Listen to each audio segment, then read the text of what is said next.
Cookery சேனலை பார்த்து யார் வேணாலும் சமையல் பண்ணலாம். ஆனா சுவையான சமையல் பண்றது எப்படி? நான் இதயம் நல்லெண்ணெயில சமையல் பண்றேன். ஆஹா ஓஹோன்னு பாராட்டுறாங்க. நீங்களும் இதயம் நல்லெண்ணெயில சமையல் பண்ணுங்க, பாராட்ட வாங்குங்க. தினம் தோறும் வாங்குவே இதயம் இதயம்.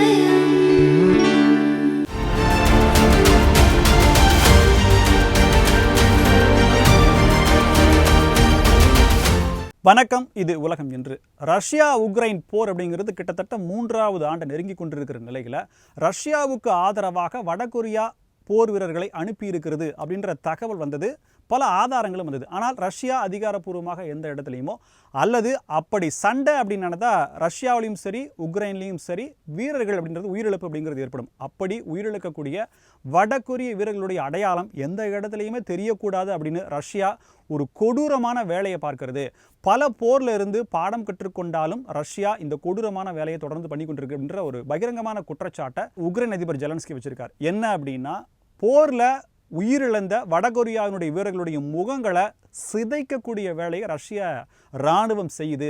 எந்த இடத்துலையுமே இவர் வடகொரியாவை சார்ந்தவர்கள் அப்படின்றது தெரியக்கூடாது அப்படிங்கிற வேலையை செய்துன்ற ஒரு பகிரங்கமான குற்றச்சாட்டை ஜெலன்ஸ்கி வச்சிருக்காரு. இதை தாண்டி ரஷ்யாவினுடைய மண்ணுக்காக வடகொரிய வீரர்கள் ஏப்பா சாகணும், வாடகைக்கு வீரர்களை அனுப்பி அதை சண்டையிடக்கூடிய நிலையில தான் ரஷ்யா இருக்கு அப்படின்ற இன்னொரு கேலியான பதிவையும் ஜெலன்ஸ்கி சொல்லியிருக்காரு.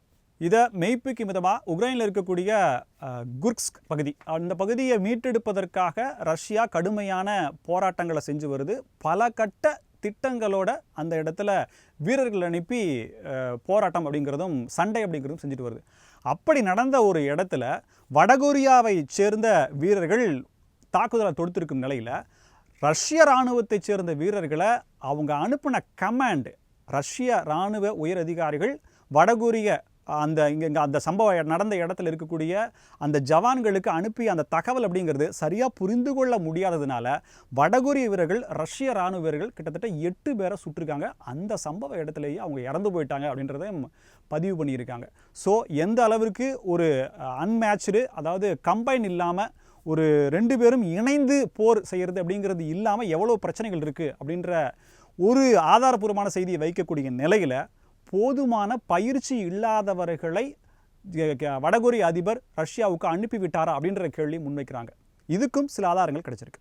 ரஷ்யாவுக்காக போரிடுவதற்காக கிட்டத்தட்ட 10,000 வீரர்கள் அனுப்பப்பட்டார்கள் அப்படின்ற தகவல் கசிந்து வரும் நிலையில் அப்படி அனுப்பப்பட்ட வீரர்கள் களத்தில் போராட முடியாமல் மிக அதிகப்படியான எண்ணிக்கையில் காயம் அவங்களுக்கு ஏற்படுது. ஸோ போதுமான பயிற்சி இல்லாதவர்களை வடகொரியா ரஷ்யாவுக்கு அனுப்பிடுச்சு அப்படின்னு சொல்லி அமெரிக்கா ஒரு கிண்டலான பதிவை பண்ணியிருக்கு. ரஷ்யாவினுடைய மக்கள் தொகை அப்படின்னு பார்த்தீங்கன்னா கிட்டத்தட்ட 14 கோடி.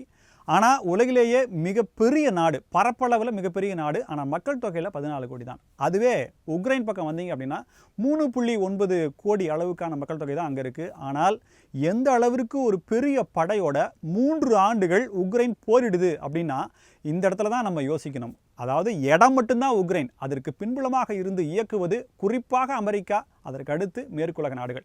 சமீபத்தில் கூட பிரிட்டன் ஒரு குறைந்தபட்ச ஒரு $1 பில்லியன் அளவுக்கான உதவியை நாங்கள் கொடுக்குறோம் அப்படின்னு சொல்லியிருக்கு. ட்ரம்ப் அவர்கள் வந்தால் இந்த வேலையை, இந்த போரை கிட்டத்தட்ட ஒரு 24 ஹவர்ஸ்லேயே நாங்கள் நிறுத்திடுவோம், நான் நிறுத்திடுவேன் அப்படின்னு சொல்லி அவர் சொல்லியிருந்தார். ஸோ அப்போ இவர் வந்தாரா, நிறுத்திடுவாரா அப்படின்ற மாதிரி பத்திரிகையாளர்கள் கேள்வி கேட்கும்போது இதற்காக உக்ரைன் கிட்ட இருந்து நீங்கள் ஏதேனும் நிலப்பகுதிகளை ரஷ்யாவுக்கு தாரை வார்த்து கொடுப்பதற்கான வாய்ப்புகள் இருக்கா, அந்த எண்ணம் இருக்கா, திட்டம்னு சொல்கிறது அதை தானு சொல்லி செய்தியாளர் கேள்வி எழுப்புறாங்க. அதுக்கு அமெரிக்க அதிபராக பொறுப்பேற்கக்கூடிய ட்ரம்ப் அவர்கள் இந்த மாதிரியான திட்டங்களுடைய விஷயங்களையும் அதில் இருக்க கூறுகளையும் நம்ம வெளிப்படையாக சொல்லிட்டோம் அப்படின்னோம்னா திட்டம் வெற்றி பெறாது அப்படின்ற ஒரு தகவலை மட்டும் சொல்கிறார். ஸோ இந்த போர் முடிவுக்கு வருவதற்கான முயற்சிகளை ட்ரம்ப் ஈடுபடுவாரா அல்லது உக்ரைனுக்கு வழங்கக்கூடிய நிதியை இன்னும் அதிகப்படுத்தி வேறு மாதிரியான பிரச்சனைகளை ஏற்படுத்துவாரா அப்படிங்கிறது இவர் எப்போ பிரதமராக பொறுப்பேற்கிறார், அது ஜனவரி 20, அதன் பிறகு அவர் எடுக்கக்கூடிய நடவடிக்கைகள் தான் அப்படின்றது சொல்லப்பட்டாலும் உக்ரைன் தரப்பிலிருந்து என்ன சொல்லப்படுது அப்படின்னா, இன்னும் பேச்சுவார்த்தைக்கு நாங்கள் தயாராக இல்லை, ஆனால் அமெரிக்க அதிபருடைய அந்த இசைவுக்கு நாங்கள் கட்டுப்படுறோம், அவர் என்ன சொல்கிறாருன்றதை பார்ப்போம், ஸோ ரஷ்யாவோட நாங்கள் பேசணும்னு சொல்லி ஜெலன்ஸ்கியும் சொல்லியிருக்காரு. பொறுத்திருந்து பார்க்கலாம். ஒரு நாட்டில் போர் அப்படின்னா அந்த நாட்டினுடைய செயல்பாடுகள் அனைத்து துறைகளுமே சரியாக, அதாவது அடிப்படை தேவைகள் என்னவோ அதை மட்டும்தான் இயங்கும்.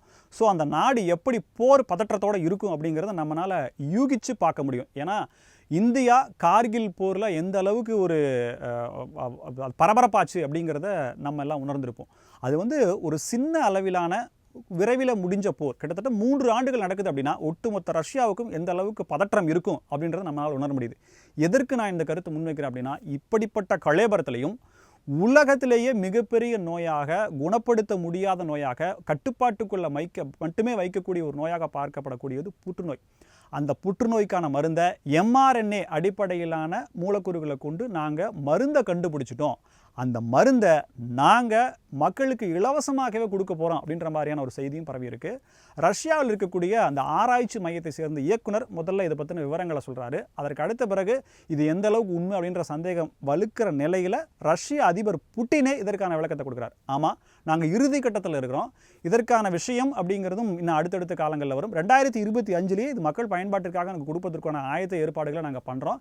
கிட்டத்தட்ட எல்லாமே முடிஞ்சிருச்சு. இது நோயை தடுப்பதற்கான தடுப்பூசியாக இருக்காது அப்படின்ற ஒரு விளக்கத்தை சொல்லிட்டு நோயை குணப்படுத்தக்கூடிய மருந்தாக இருக்கும் அப்படின்ற ஒரு தகவலையும் சொல்கிறாரு. ஆனால் இதுலேயுமே சில கூடுதல் தகவல்களை மக்கள் கேள்விகளாக வைக்கிறாங்க, அறிஞர்களும் கேள்விகளாக வைக்கிறாங்க. இப்போ மருந்து அப்படின்னா அது எப்படி ஊசியாக இருக்குமா, இல்லை தடுப்பூசி அப்படின்னா நோய் வராமல் பாதுகாக்குமா, குறிப்பிட்டு எல்லா புற்றுநோய்க்குமே இது செயலாற்றுமா அப்படின்ற பல கேள்விகளை அவங்க குறிப்பிட்டு கேட்டிருக்காங்க. இது எதையுமே அவர் விளக்கலை. தடுப்பூசிக்கான மருந்தை கண்டுபிடிச்சிட்டோம் அப்படின்னு சொல்கிறாங்க. உள்ளபடியே இது உண்மையாக இருந்தால் உலகத்துக்கே ஒரு விடிவு காலமாகத்தான் பார்க்கப்படுது. பொதுவாக எந்த விஷயமா இருந்தாலுமே அமெரிக்கா தான் ஃபஸ்ட் இருக்கணும் அப்படிங்கிறதுல அமெரிக்கா தன்முனைப்பு காட்டும். அப்படி பார்க்கும்போது இந்த புற்றுநோய்க்கான மருந்து அப்படிங்கிற விஷயத்தில் அமெரிக்காவில் இருக்கக்கூடிய மேன்ஹாட்டனில் இருக்கக்கூடிய ஒரு ஆராய்ச்சி மையம் மற்றும் மருத்துவமனை அங்கே கிட்டத்தட்ட ஒரு 100 நோயாளிகளுக்கு நாங்கள் கண்டுபிடித்த மருந்தை கொடுத்து 100 நோயாளிகளுமே புற்றுநோயிலிருந்து குணமடைந்திருக்கிறார்கள் அப்படின்ற தகவலையும் அப்படின்ற ஒரு செய்தியும் சில மாதங்களுக்கு முன்பே அமெரிக்கா சொல்லியிருக்காங்க. அந்த தகவலில் இருக்கக்கூடிய கூடுதல் விஷயம் என்னென்னா, டோஸ்டாரிமேப் அப்படின்ற மாதிரி அந்த மருந்தினுடைய பேரை சொல்கிறாங்க.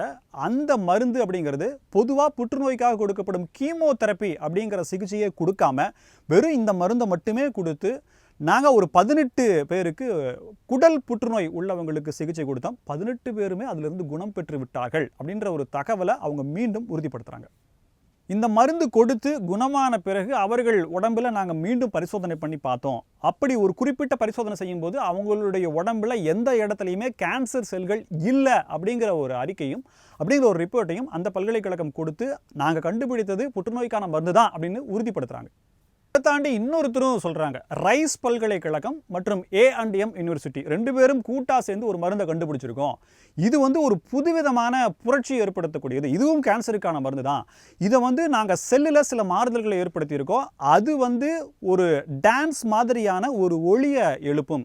டான்ஸ் ஆடும்போது ஒரு ஒளி அளவை எழுப்பும். அப்படி எழுப்பும்போது பர்டிகுலராக கேன்சர் செல்கள் எல்லாம் அந்த ஒளியினுடைய சப்தத்தை கேட்க முடியாமல் அது பிளவுபட்டு இறந்து போயிடும். ஸோ எல்லா கேன்சர் செல்லுமே கொஞ்ச நாளில் இறந்து போயிடும். இது ஒரு புதுவிதமான முயற்சி, இதுவும் நாங்கள் கண்டுபிடிச்சோன்னு சொல்லி இவங்களும் அதை கண்டுபிடிச்சோன்ற உரிமை கொண்டாடுறாங்க. ஸோ உள்ளபடியே யாருக்கு தான் புற்றுநோய்க்கான மருந்து கண்டுபிடிச்சாங்க, உண்மையிலே கண்டுபிடிச்சிருக்காங்களா, 2025 வந்துருமா அப்படின்ற கேள்வி வைக்கப்படுற நிலையில் ஆஸ்திரேலியாவில் ஒரு ஆய்வகத்தில் இருந்த 305 அந்த கிருமிகள், பாக்டீரியாக்கள், அந்த நோய் பரப்பும் தன்மை கொண்ட அந்த கிருமிகள்லாம் காணாமல் போச்சு அப்படிங்கிற செய்திலாம் வந்தோம். இது எப்பேற்பட்ட பிரளயத்தை ஏற்படுத்தும் அப்படின்னும் அதனுடைய விளைவுகள் பொதுமக்கள்கிட்ட பரவனா என்ன மாதிரியான பிரச்சனைகளை வரும், மீண்டும் பேண்டமிக் கோவிட் போன்ற பிரச்சனைகள் ஏற்படுவதற்கான வாய்ப்புகள் இருக்குது அப்படின்றதும் நம்ம இந்த இடத்துல யோசிக்க வேண்டும். ஒரு பக்கம் புற்றுநோய்க்கு மருந்து கண்டுபிடிச்சுன்னு சொல்கிறாங்க, ஒரு பக்கம் ஆய்வகத்தில் இருந்த அந்த கிருமிகள்லாம் காணோம். என்ன நடக்குதுன்றது தெரியல. ஜப்பானை சேர்ந்த ஒரு தனியார் நிறுவனம் தான் ஸ்டார்ட் அப் ஸ்பேஸ் ஒன் அப்படின்ற நிறுவனம். எப்படி அமெரிக்காவில் எலான் மஸ்க் அவர்களுடைய நிறுவனம் விண்வெளி ஆராய்ச்சிகளில் ராக்கெட் அது போன்ற விஷயங்களில் ஈடுபடுது, அதுபோல் ஜப்பானில் இந்த நிறுவனம் ஈடுபடுது. இவங்க கைரோஸ் அப்படின்ற ராக்கெட்டை மார்ச் 13 கடந்த மார்ச் 13 விண்ணில் செலுத்துகிறாங்க. புறப்பட்ட சில நிமிடங்கள்லேயே வெடித்து செதறுது. ஸோ மறுபடியும் இது செலுத்தணும்னு சொல்லி மறுபடியும் ரீப்ரிப்பேர் பண்ணி இன்னொரு ராக்கெட்டை மறுபடியும் செலுத்துகிறாங்க. அப்படி செலுத்தப்பட்ட அந்த ராக்கெட் ஒரு 4-5 செயற்கைக்கோளோடு போகுது. ஆனால் அது நடவடிக்கை சரியாக இல்லை அப்படின்ற காரணத்துக்காக அதை தானாகவே வெடிக்க வச்சு மீண்டும் அது வெடித்து சிதறுது. 2வது முறையாக செலுத்தப்பட்ட அந்த ராக்கெட்டும் வெடித்து சிதறுது. பொதுவாகவே தொழில்நுட்பத்திலையும் தரத்திலையும் ஒரு முன்னோடியாக பார்க்கப்படக்கூடிய ஜப்பான் அப்படிங்கிறது இந்த மாதிரியான விஷயங்கள்லையும் அது இந்த ராக்கெட் தொழில்நுட்பம் அப்படிங்கிற விஷயத்தில் ஏன் இந்த பின்னடைவை சந்திக்கிறது, இது பின்னடைவுன்னு சொல்லலாமா அப்படின்றது இல்லை, இந்த மாதிரியான விஷயங்களில் ஏன் அது பின்தங்குகிறது அப்படின்ற ஒரு கேள்வியை முன் வச்சிருக்காங்க. இதை கம்பேர் பண்ணும்போது இந்தியா இந்த மாதிரியான தொழில்நுட்பங்கள் மிக அபரிமிதமான வளர்ச்சி, முன்னோடியாக அடுத்த சில ஆண்டுகளில் எங்கே போய் நிற்கும் அப்படின்றது பார்த்தீங்களா அப்படின்ற மாதிரியான ஒரு அனுமானம் வந்திருக்கு. ஸோ ஜப்பானினுடைய ராக்கெட் தோல்வி அப்படிங்கிறது அந்த ராக்கெட் ஏன் தோல்வி அடைந்ததுன்ற அந்த காரணங்களை மற்ற உலக நாடுகளில் இருக்கக்கூடிய அந்த விண்வெளி ஆராய்ச்சியாளர்கள், ராக்கெட் தொழில்நுட்பத்தை சார்ந்தவர்களுமே பாடமாக எடுத்துக்கொண்டு இனிவரும் காலங்களில் இது போன்ற நிகழ்வுகள் நடக்காமல் இருப்பதற்கான முன்னெச்சரிக்கை நடவடிக்கைகள் எடுத்துக்கிறாங்க. இது போன்ற உலக தகவல்களுக்கு தொடர்ந்து இணைந்திருங்கள் தினமலருடன். நன்றி நேயர்களே.